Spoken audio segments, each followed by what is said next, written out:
আজ মকর সংক্রান্তি, আর এই মকর সংক্রান্তিতে দূর দূরান্ত থেকে আসা মানুষজন তারা গঙ্গায় পুণ্য স্নান সারার পর সরাসরি চলে আসছেন কপিল মুনির আশ্রমের সামনে।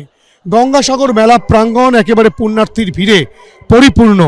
দূর দূরান্ত থেকে মানুষজন বেশ কয়েকদিন ধরেই কিন্তু গঙ্গাসাগরে এসে উপস্থিত হচ্ছিলেন এবং যেখানে সংখ্যাটা উত্তরোত্তর বৃদ্ধি পাচ্ছিল। গতকাল অর্থাৎ 13 তারিখ বেলা 3টে পর্যন্ত এই পুণ্যার্থীর সংখ্যা প্রায় 60 লক্ষ, তেমনটাই রাজ্য প্রশাসনের তরফ থেকে দাবি করা হয়েছে। এই যে পুণ্যার্থীদের ভিড়, এই সব পুণ্যার্থীরা দেশের বিভিন্ন প্রান্ত থেকে, রাজ্যের বিভিন্ন প্রান্ত থেকে, দূর দূরান্ত থেকে তারা মোক্ষ লাভের আশায়, পুণ্য লাভের আশায় এই গঙ্গাসাগর মেলা প্রাঙ্গণে প্রতি বছর হাজির হন। এবছরও এসব পুণ্যার্থীরা ঠিক এভাবেই কিন্তু ভিড় জমিয়েছেন মেলা প্রাঙ্গণে। বর্তমানে কপিল মুনির আশ্রমের সামনের ছবিটা দেখাতে বলবো ভগবান শাহকে।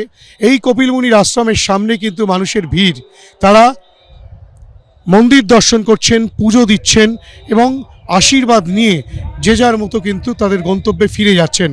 এই যে ভিড়, সেই ভিড় কিন্তু উত্তরোত্তর বৃদ্ধি পাচ্ছে।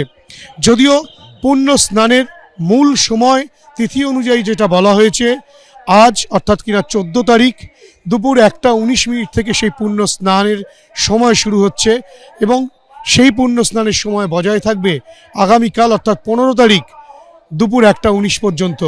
এই 24 ঘন্টায় কিন্তু পুণ্য স্নান সারতে পারবেন পুণ্যার্থীরা। যদিও সেই সময়কে উপেক্ষা করেই অনেকেই অনেক আগে থেকেই কিন্তু সেই পুণ্য স্নান সারছেন, কেননা যেহেতু আজ মকর সংক্রান্তি।